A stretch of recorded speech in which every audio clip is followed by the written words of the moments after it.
Hi students, आज हम discuss करेंगे एक्सरसाइज 12.2 रेशियो और प्रोपोर्शन चैप्टर के क्वेश्चन आंसर। तो देखो, आपकी बुक्स में देखो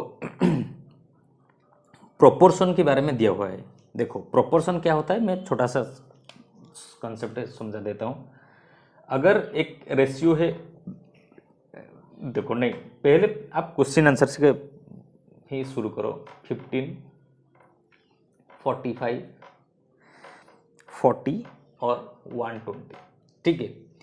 इसको बोला है कि आप प्रोपोर्शन है कि नहीं आप बताओ। ये है क्वेश्चन 1 फर्स्ट पार्ट ए का क्वेश्चन है। देखो प्रोपोर्शन क्या होता है, रेशियो में आप ले लो 15 डिवाइडेड बाई 45, 40 डिवाइडेड बाई 120, ठीक है। अगर ये दोनों फ्रैक्शन और ये दोनों क्या रेशियो अगर इक्वल हो गए, यानी कि इक्वल फ्रैक्शंस में आ गए, तो वो इक्वल फ्रैक्शंस और वो इक्वल रेशियो को हम रेशियो नहीं बोलकर और एक नाम से बोलते हैं, वो प्रोपोर्शन हो गया, ठीक है। रेशियो का साइन जैसे हम देते थे, देखो ये 15 को अगर देखो यहाँ पर हम 15 45 को किस तरह लिख सकते हैं, 15 45 40 और 12 इस तरह हम लिख सकते थे, ठीक है। और प्रोपोर्शन अगर ये दोनों इक्वल हो गया तो प्रोपोर्शन का साइन इस तरह हो जाएगा, ठीक है। इक्वल साइन को यूज ना करके हम किस तरह साइन यूज किया, इस तरह के साइन यूज किया। तो चलिए हम देखते हैं अभी ये जो आपकी बुक्स में दिया हुआ है क्वेश्चन, वो प्रोपोर्शन होता है कि नहीं होता है, ठीक है। यहाँ पर मैंने बहुत सारी क्लासेस में काट जो क्या कट होता है, जो डिवीजन में यूज होता है, मैंने जो कट का मेथड हमने यूज किया था, ठीक है। वहाँ पर आपको काटना है, ठीक है।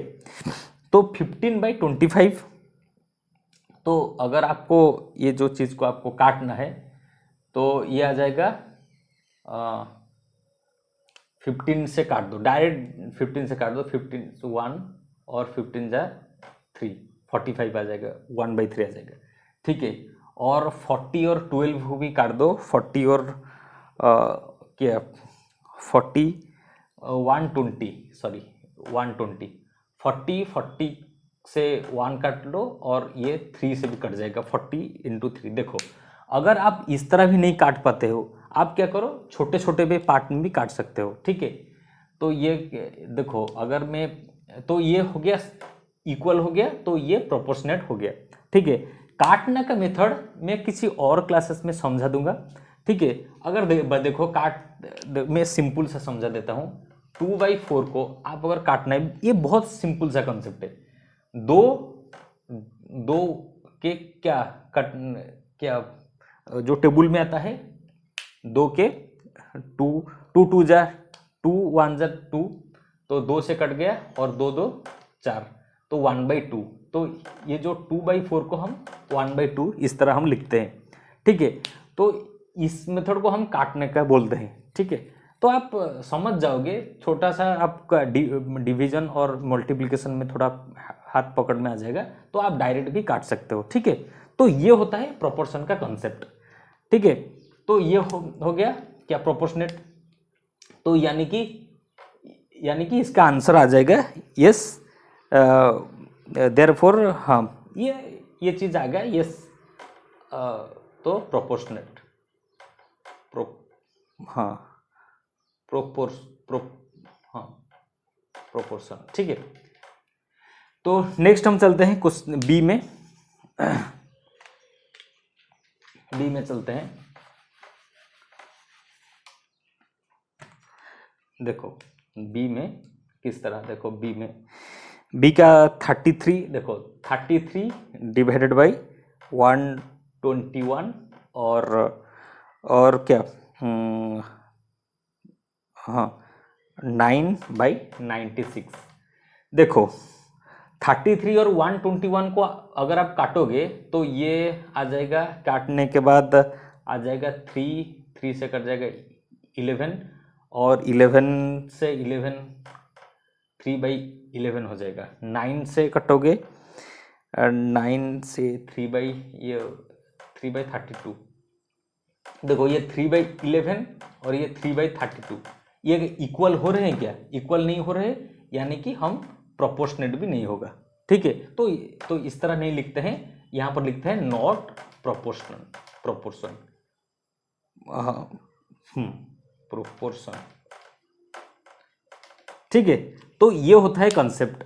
तो बाकी सारा जितना क्या जो आपके बुक्स में क्वेश्चन दिया हुआ है, आप इसी मेथड में करने की कोशिश करो। मैंने मेथड समझा दिया, आप काटने की कोशिश करो। देखो बहुत सारे चैनल है सारा का सारा क्वेश्चन आंसर कराते हैं, मैं यहाँ पर क्वेश्चन आंसर सारा का सारा क्यों नहीं कराता हूँ, उसका मकसद एक ही मेरा मकसद है, आप खुद करने की कोशिश करो। आप खुद जब करोगे आगे बहुत सारा क्वेश्चन आएगा, आप खुद कर पाओगे। अभी से क्या हिम्मत नहीं लाओगे तो क्या बाद में क्या तो आपका ही नुकसान होगा। तो इसीलिए मैं 2-3 कर देता हूँ, आप बाकी सारा खुद करने की कोशिश करो, आपका दिमाग का एक्सरसाइज आपका होगा। ठीक है, अगर कोई डाउट आता है तो मुझे कमेंट्स में भी आप पूछ सकते हो। ठीक है, तो क्वेश्चन नंबर 2 को हम चलते हैं।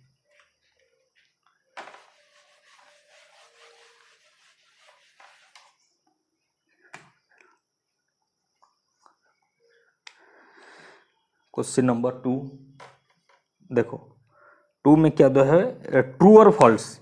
देखो वही चैप्टर है 16 और 24। ठीक है, तो 2 को करने की मेरे वजह से कोई, अगर वो प्रोपोर्शनेट हो जाएगा तो यहाँ पर ट्रू लिख लो, प्रोपोर्शनेट नहीं होगा तो फॉल्स लिख लो। तो क्या 16, देखो 16 24, देखो 16 बाई 16 प्रोपोर्शनेट 24 20 30, तो ये क्या प्रोपोर्शनेट हो गया कि नहीं होगा? तो हाँ ये 2/3, हाँ ये 2/3 प्रोपोर्शनेट हो जाएगा, यानी कि 16 24 प्रोपोर्शनेट हो जाएगा 20 30 से। ठीक है, तो ये ट्रू है। ठीक है, ये ट्रू है। तो अगर कोई नहीं होगा तो वो फॉल्स हो जाएगा। ठीक है, तो डायरेक्ट चलते हैं क्वेश्चन नंबर 3 को। क्वेश्चन नंबर 3 देखो, यहाँ पर भी इसी तरह का कंसेप्ट है, प्रोपोर्शनेट कुछ होगा कि नहीं होगा। देखो 40% 200, देखो यही 40% 200 यहाँ पर दिए हुए रुपीज़ 15/75। तो 40 ये क्या आ जाएगा, देखो ये 2 ए से कट जाए, ये 1 0 से 1 0 कट जाएगा, कि 4/20 ये आ जाएगा, 1/5 आ जाएगा। ठीक है, और 1575 क्या आ जाएगा, वही भी हाँ 15, ये भी 1/5 आ जाएगा। हाँ ये प्रोपोर्शनेट हो गया, यानी कि ये जो स्टेटमेंट है ये ट्रू है, ये ट्रू है। अगर कोई स्टेटमेंट इस तरह के प्रोपोर्शनेट नहीं होगा, यहाँ पर 1/5 कहाँ पर आएगा और किस पर 1/6 आ जाएगा, कोई डिफरेंट हो जाएगा नंबर, तो यह वहाँ पर फॉल्स हो जाएगा। तो इसलिए तो ये ट्रू है यहाँ पर। तो बाकी सारा क्वेश्चन को आप खुद करने की कोशिश करो। नेक्स्ट हम चलते हैं क्वेश्चन नंबर 4 की तरफ।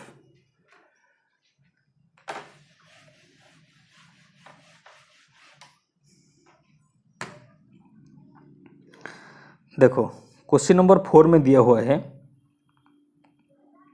4 में determine if the following forms of proportion also, the following proportion होता है कि नहीं, also right the middle term and extreme term. देखो पहले प्रोपोर्शन का मिडिल और एक्सट्रीम टर्म कौन सा होता है, मुझे आपको मैं बता देता हूँ। ठीक है, क्वेश्चन में दिया हुआ है 25 सेंटीमीटर, हाँ देखो 45, देखो यहाँ पर 25/100, देखो यहाँ पर 40, हाँ 25/100 पहला, ये आ जाएगा 1/4, यानी कि 1:4 और 40 रुपीज़ 160, 40/160 ये आ जाएगा क्या 1/4। ठीक है, तो ये प्रोपोर्शन है। मिडिल टर्म देखो मिडिल टर्म 1m, रुको इस तरह की क्वेश्चन में मिडिल टर्म, तो मैं मिडिल टर्म, ओहो आंसर का मिडिल टर्म पूछ रहा है। ठीक है, देखो मिडिल टर्म ये होता है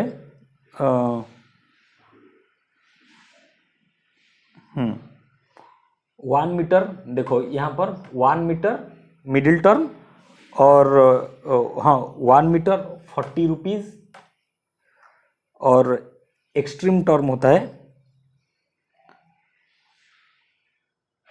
हाँ 1, हाँ रुको मैं डायरेक्ट क्वेश्चन से ही आपको, हाँ 1 मीटर 40 रुपीज़ ये होता है क्या मिडिल टर्म, और एक्सट्रीम टर्म आपका होता है क्या 25 सेंटीमीटर 160 रुपीज़, 25 सेंटीमीटर 160 रुपीज़। देखो यहाँ पर मैंने क्वेश्चन आंसर से डायरेक्ट कर दिया, पर आपको मैं मिडिल और एक्सट्रीम टर्म का कॉन्सेप्ट समझा देता हूँ। देखो एक प्रोपोर्शन अगर होता है वो 1:2 और होता है 4:5। ठीक है, तो यहाँ पर ये जो दोनों होता है ये होते हैं क्या मिडिल टर्म, ये जो दोनों होते हैं ये होते हैं एक्सट्रीम टर्म। 2, 4 ये होते हैं क्या मिडिल टर्म, और क्या 1 और 5 ये होते हैं एक्सट्रीम टर्म।